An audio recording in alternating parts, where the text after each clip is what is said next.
The UFC is making history this weekend with the first ever Asian versus Asian main event ever in the UFC, and it's happening at the Apex UFC Vegas 108. Tatsuro Taira will face off against Hyung Sung Park in the main event. Hyung Sung Park is taking a huge step up on short notice to fight a very tough fighter in Tatsuro Taira. Amir Albazi had to pull out due to injuries, so we got a switch up of the main event, but still a good main event, still a decent fight night overall. We had a couple new additions to this fight card, a couple switch ups of fights, so we're going to get into it. I'm going to give you my full card breakdown, my final picks, my final predictions. Before we go ahead and get into it, boys, hit the like button, hit the subscribe button, and let's start it off with the early prelim opener of Taira Rodriguez versus Ketlin Souza. Opens up this fight night, this Vegas Apex card, and it's not a bad first fight. Not a bad first fight. Taira Rodriguez, tough chick.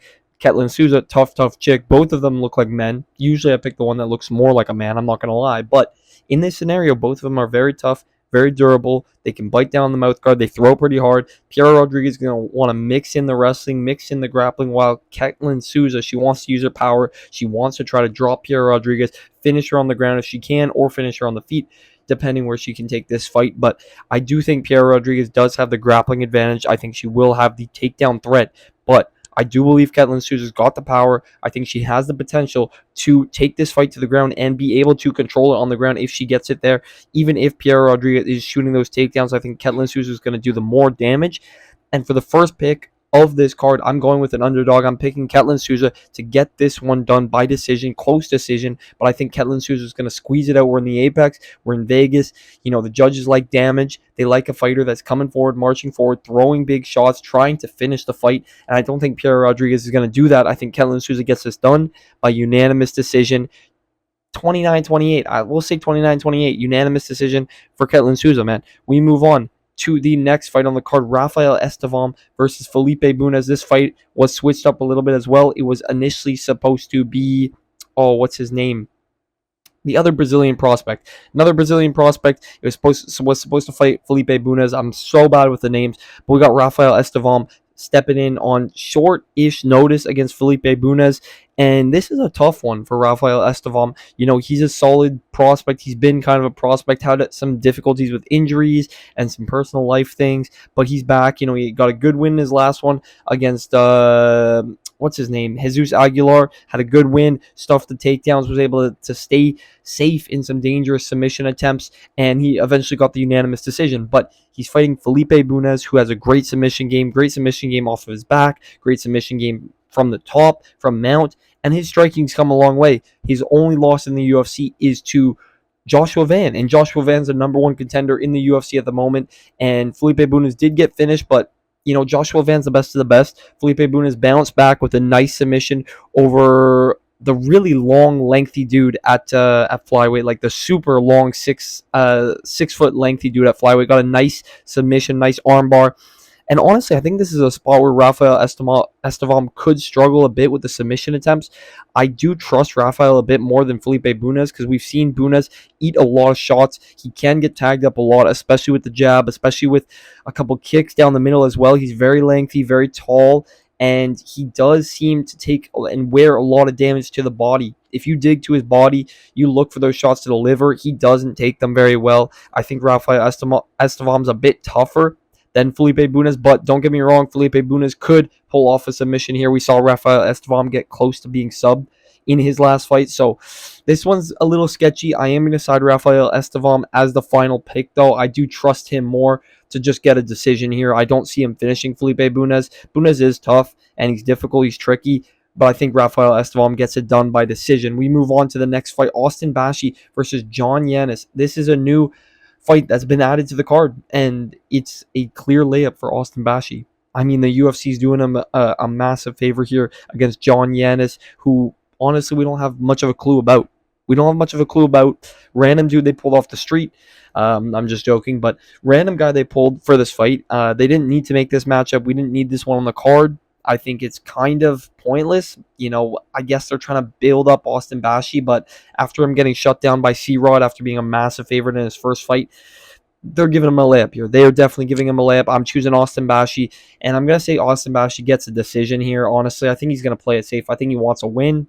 I don't think he's going to go out hunting for a finish, hunting for a submission or a knockout. I don't think he has power. I'm going to be honest. Austin Bashi doesn't have that power and that finishing capability that you really want to see for a prospect. I think Bashi's an okay fighter. He's young. He's got time to develop. He could be a future star, but right now they're giving him a good layup here. So give me Austin Bashi by decision for the final pick in this one. We move on. Nick Klein versus Andrei Pulyaev. I've gone back and forth with this fight. And it's very tough because Pulyaev in his first fight looked horrible, looked really bad. Nick Klein in his last fight, it was a close one. He was a massive underdog, completely shook the odds makers in the first round, almost knocked out Abdul Malik, almost knocked him out with a spinning back fist. Really nasty move. I was shocked. I was like, I was about to say, oh my God, I'm going to lose my pick. I wouldn't have even been mad if Nick Klein had knocked him out, but unfortunately, he did get tired in the second round, got finished by Abdul Malik, who's very tough, very powerful, tough guy, tricky guy, but Nick Klein is well-rounded. He's a bit of a BJJ nerd, but his striking's come a long way. His striking's looked a lot better, especially in his last fight, and Pulyaev did not give us anything in his last fight. He fought Christian Leroy Duncan, didn't do anything in that fight. He backed up just 8 shots. He was a human punching bag. It didn't look like he was throwing back power. It didn't look like he had intent behind his shots. Give me Nick Klein in this fight. It is a close one, a tough one, very low-level fight. And with these low-level fights, it's tough to pick, but the underdogs are solid. It just depends on who wants it more, and honestly, I think Nick Klein wants it more. Give me Nick Klein for the final pick in this fight. I think Pulyaev's just not really giving us anything out there unless he fully changes his game plan, fully changes the way he fights, which I hope he does because he needs to win, but give me Nick Klein as the final pick, and I'm honestly going to say Nick Klein by decision. We move on. Rodolfo Vieira versus Trishan Gore. I'm going to be honest, boys. I'm on a lot of underdogs this card. I think there are so many solid underdogs on this card, and I think Trishan Gore is one of them. Rodolfo Vieira has shown holes in his striking, in his grappling as of late as well. He's lacked that takedown efficiency that he needs to get his BJJ working. Rodolfo Vieira is a BJJ nerd through and through. He's tried to improve his striking. His striking's gotten a bit better. He's got a 1-2. That's about it. Rodolfo Vieira has a 1-2. His reach is worse than Trishan Gore. He doesn't have any power either. All of his wins come by way of submission. Trishan Gore's never been subbed. In the UFC, his only losses are by knockout. I don't see Rodolfo Vieira finding that shot to put down Trishan Gore. Gore's quite big. They're both the same size, and I think Trishan Gore does have the upside in the submission game here, honestly, because Rodolfo Vieira is going to be trying to get this fight to the mat. He's going to be trying to shoot takedowns. Trishan Gore is fine keeping this one striking. I think he's going to be winging big shots.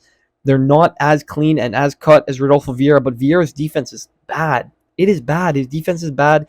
He gets hit a lot, and in his last fight against Petrosky, he got hit a lot, and he got his takedown stuffed, and he did nothing, and he lost the decision. And honestly, I see that same path of victory here for Trishan Gore. Gore obviously got beat to piss in his last fight against Marco Tulio, but that was a very tricky Marco Tulio, and he ate a lot of damage. I don't see Rodolfo Vieira putting Trishan Gore out. I don't see him knocking him out. I think that's the only way Rodolfo Vieira wins this, because I don't think he takes down Trishan Gore. Trishan Gore has a nasty guillotine. If Rodolfo Vieira shoots that double leg, shoots that single leg, Trishan Gore will wrap up that guillotine. Rodolfo Vieira has been subbed by guillotine. His other fights, he's lost by decision. He got subbed by Anthony Hernandez. Obviously, that is Hernandez. But Trishan Gore's got a nasty guillotine. Give me Trishan Gore by submission, by guillotine. I think he finds another. Rodolfo Vieira is going to get sloppy. He's going to get tired. He's going to try to shoot some takedowns, and he's going to leave his neck exposed. I think Trishan Gore, round 2, round 3, submission is very live. Give me Trishan Gore as the final pick. We move on to the final fight of the prelims, Rinya Nakamura versus Nathan Fletcher. Very tough one to pick. If it wasn't for the last fight, I would be easily picking Rinya Nakamura, but it was a pathetic performance in his last one against the guy with that one back hair spot. If you guys know who I'm talking about, Muin Gafarov. Terrible performance by Rinya Nakamura. World-class wrestler, world-class striker as well. Japanese fighter, huge prospect, and just did not wrestle, did not use his world-class wrestling, his Olympic wrestling that he has in his back pocket, and lost that fight really poorly as a massive favorite. So it is a tough spot to pick Rinya again. Nathan Fletcher's scrappy. He can get some back takes. He can get some tricky spots, and he can try to cause some issues for you. In his last fight against Cowlin Loughran was a very close fight.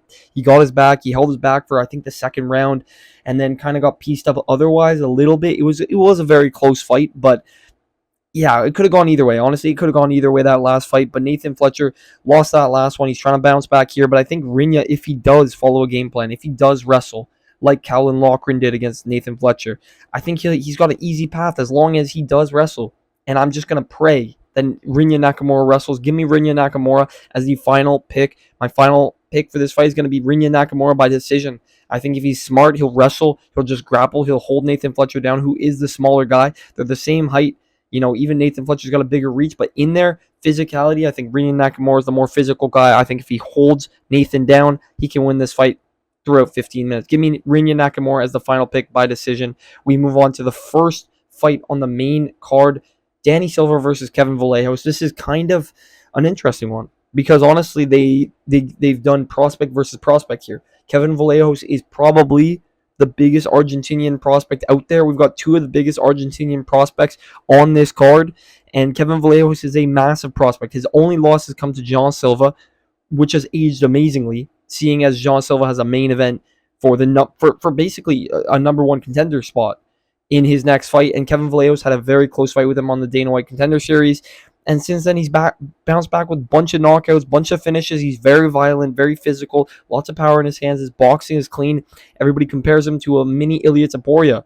Not even mini. They're featherweight. They compare it to a Argentinian Ilia Topuria, man. And Danny Silva on the other side, good boxer, clean boxer, pretty sharp.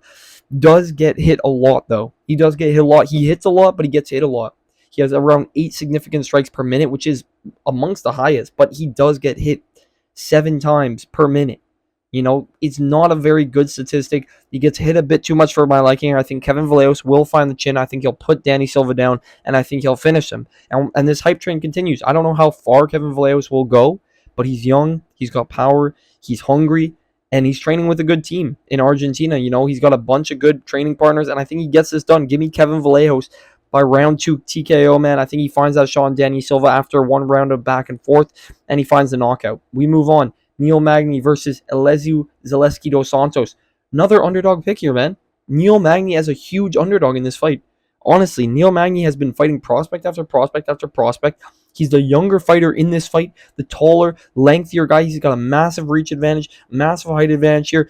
Dos Santos is good, don't get me wrong, but the dude's around 40 years old.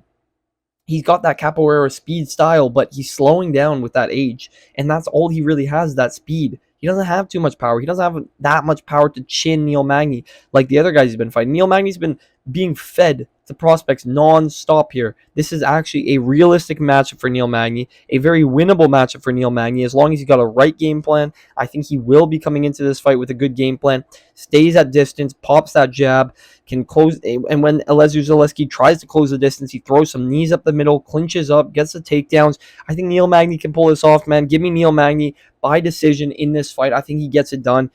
And I don't think Neil Magny's completely washed. He's just been fighting prospect after prospect. They're giving him Morales. They're giving him Prates. Like, this is a big weight off of Neil Magny here. This is a step down in competition for sure. Obviously, Dos Santos is good, but he's getting up there in age, and he's much smaller. I think Neil Magny can get his game off here. Give me Neil Magny as the final pick in this fight. We move on. Carol Rosa versus Nora Cornell. Another underdog pick. I'm not going to lie, boys. Another underdog pick. Nora Cornell versus Carol Rosa. Carol Rosa looked horrible in her last fight. She didn't throw anything. She didn't put out any volume. She didn't try to win the fight. She didn't try to push forward. She didn't try to sway the judges whatsoever. She just stood there and lost like a loser. She stood there and lost like a loser. Carol Rosa is big for the division. She can march forward. She can throw shots, but she didn't do that in her last fight. And I'm worried she's not going to do it here against a girl in Nora Cornell who will march forward, throw shots, try to sway the judges, try to finish the fight as well. Nora Cornell's 2 or 3 wins in the UFC are all by finish. Her last one by submission. The one before that, she lost by split, and the one before that, she got the KO, right? So Nora Cornell is always trying to finish the fight. She's always marching forward, and she's the bigger one in this fight. She's the taller, rangier one in this fight, honestly. And when Nora Cornell is a taller, rangier fighter, she wins that fight 10 out of 10 times. I'm going to be honest. Nora Cornell is an underdog. He's a solid underdog pick here. Both of them are very tough. Don't get me wrong. I don't see Nora Cornell finding a finish here, but give me Nora Cornell by decision. I just think Carol Rosa is going to not throw enough volume. I'm worried that she's not going to put out enough volume. If she does, she could definitely win this fight. This could go to a split. And I'm going to lean Nora Cornell because I know she will try to walk Carol Rosa down. She'll try to implement her game, and she'll try to finish the fight. So give me Nora Cornell as the final pick. We move on to the next fight, Elvis Brenner versus Esteban Ribovic. Very tough one, man. Very, very tough one. I messaged Elvis Brenner because he's one of the guys that I like in the UFC from Shoot the Box. You know I love Shoot the Box. I love Charles Oliveira. I messaged Elvis Brenner, wished him luck. He said thank you. It's a little bit of a biased pick, boys. I'm going to be honest. I like Esteban Ribovic. Very good fighter. Very good striker. Had a close fight in his last one. It went to a split decision. He lost against Nasrat Haqparast. It was a very close striking match, a fight of the night in the Apex, but they're back in the Apex. And Elvis Brenner as an underdog is always going to be a guy I look towards as just being a dog. He's a certified dog, solid chin on him, power in his hands. He's got a good BJJ in his back pocket, and he's able to march forward, bomb away, slug away. He's not scared of a slug fight, not scared of a slugfest. I know he got knocked out in his last one. That was against Joel Alvarez, super long, lengthy Joel Alvarez, who should be at 170. He got beat up with some knees and got dropped to the ground in the third round. But Elvis Brenner is so freaking tough, man. I think he's going to come out here with a good game plan. He's going to march Esteban Ribovic down. This is going to be a clash. I know this is going to be a fight of the night. One of the fight of the night. Either this one or the next fight are going to be fight of the night. But I'm leaning Elvis Brenner. It's a bit of a biased pick. It's definitely a bit of a biased pick. But I do think he can get it done. Esteban Ribovic, very, very tough. Good finishing capabilities, but he's got pretty short arms. Doesn't have the biggest power in his hands. Unless he lands that high kick on Brenner, I don't see him finishing Elvis Brenner. And that's where I think Elvis Brenner is going to pick it up in the second and third round and get a decision win. Give me Elvis Brenner by unanimous decision. I think he gets it done over Esteban Ribovic as a dog. He always cashes as dogs. He's on a 2-fight losing streak right now. This is a good place for Elvis Brenner, honestly, to get a bounce-back win over a really good guy. Give me Elvis Brenner as the final pick. We move on to the next fight, the co-main event, Mateusz Rebecki versus Chris Duncan. This is what I think will be fight of the night. I think this is going to be a great fight. Mateusz Rebecki faces off against Chris Duncan, two fighters that I really, really like. Tough pick for me. But I am going to side with Chris Duncan. Another underdog, I know. I don't know how many I've picked at this point. You know, I might be completely wrong and mess up every single pick, but I'm risking it. I'm risking it with a lot of underdogs on this card. There was like 7 on UFC Abu Dhabi, 7 underdogs. There was like 5 or 6 in a row that won. So it was ridiculous. There's always a bunch of underdogs that cash on these fight nights, especially in Vegas in the Apex. I'm going with Chris Duncan. Mateusz Rebecki's very tough, lots of power in his hands, good boxer, clean boxing, able to get the grappling off as well. He can get some good takedowns. He can pin you down. He can land ground and pound. He had a really, really, really good fight against Miktaibek Oralbay, one of the best fights of the year. Absolute scrap, absolute bloodfest. Just he poured it on Miktaibek, and he dug deep for that fight. Had a really nice win. Great win by Mateusz Rebecki. Very close fight. It could have gone either way, but I do think he did deserve the win. It was really close, really bloody, and he took a lot of damage in that fight. And in his fight before that, he got beat up by Diego Ferreira, got the piss beaten out of him against a guy who's bigger than him, who had really good striking, really good power, and I think that is Chris Duncan. Honestly, Chris Duncan's been underrated the entirety of his career. He's always been the underdog. He's always been the guy that they're like, is Chris Duncan really going to pull this off? And he's been doing it in the past 3 fights. He's been doing it. Back-to-back submissions, back-to-back guillotine chokes for Chris Duncan. Nasty guillotine, nasty ground game by Chris Duncan. He can pull that guillotine really nice. Don't be silly, jump the gilly. He followed Dustin Poirier's quote through and through, and it's worked for him, man. Chris Duncan, back-to-back gillies against guys that people expected to beat him, right? Chris Duncan's looked great. He's had some insane comebacks like on Dana White Contender Series. He's dug deep. And he's got hands. His hands have gone better. His punches, his boxing has gone way better. I think he's going to be able to strike with Mateusz Rebecki. And if Rebecki gets tired, I think Chris Duncan will take him down and try to work in that BJJ. Try to find it maybe a sloppy submission in round 2 or round 3 when they're tired. I see this going to the third round and maybe having a third round finish by Chris Duncan. Give me Chris Duncan as the underdog for my final pick. And I'm going to say Chris Duncan gets a TKO. I'm going to say he gets a ground and pound TKO in the third round after brutal first 1 and 2 rounds, back and forth scraps, bloody. They're both tired. And third round, Chris Duncan gets a ground and pound TKO. He's my final pick for this fight. We move on to the main event. Hyung-Sung Park steps up short notice. Massive, massive opportunity for Hyung-Sung Park against Tatsuro Taira, number 6 in the world. Tatsuro Taira at flyweight. Lost his last fight against Brandon Royval. Very close fight. Great fight. Split decision. Really, really close fight. And Hyung Sung Park is big step up here. This is the first Asian main event ever. First UFC main event where there's two Asians fighting each other ever, which is ridiculous. I didn't even know that was a statistic. I didn't even know it was a thing, but it's shocking. It's shocking, and it sucks because Hyung Sung Park is a great prospect, a great guy on the come up. I want to see him succeed, but I also want to see Taira back in the win column because I think Taira has future champ opportunity here. Hyung Sung Park can slowly build himself up more. He's taken a big step up here. I think Tatsuro Taira is very, very good. I highly rate Tatsuro Taira. He had a tough fight with Brandon Royval where it could have gone either way. Honestly, it was a split. It could have gone either way. And I think Tatsuro Taira is going to get this one done. It's tough because Hyung Sung Park's very good. He's shown us some really good stuff. He finished the same guy that Tatsuro Taira did. He finished Carlos Hernandez even faster than Tatsuro Taira did. But I do think Taira's BJJ is better. I think his ground game is a bit better. Size-wise, they're both about the same size, but Taira's got a bit of a better reach, and I think his striking will be just this much better in this fight. I think he will try to keep it on the feet, honestly. I think Taira's going to try to get off his 1-2s, try to get off his boxing combinations for the first few rounds, and then maybe mix in some takedowns once Hyung Sung Park is tired. I see this one going the distance, honestly. If there is a finish, it's going to be on Taira's side. But I don't think Hyung Sung Park is going to get finished unless he really gasses out. He hasn't had a full camp. It's very possible that he gasses out and Tatsuro Taira finishes him. Tatsuro Taira is very dangerous. He's got submissions off the bottom. He's got submissions on top. And he does have some nasty ground pound. And he can find a TKO. Give me Tatsuro Taira as the final pick in this main event. It's a fun main event. I'm excited for this one, honestly. No matter the outcome, I'm excited for this one. But I am going to lean Tatsuro Taira as the final pick for this one, boys. But that is the entire video. All my picks, my predictions, my final picks, my final predictions. I hope you guys enjoyed the video. If you did, hit the like button, hit the subscribe button. Let me know in the comments down below what you guys think about this main event, who you guys are picking, and I will catch you boys in the next one. See you.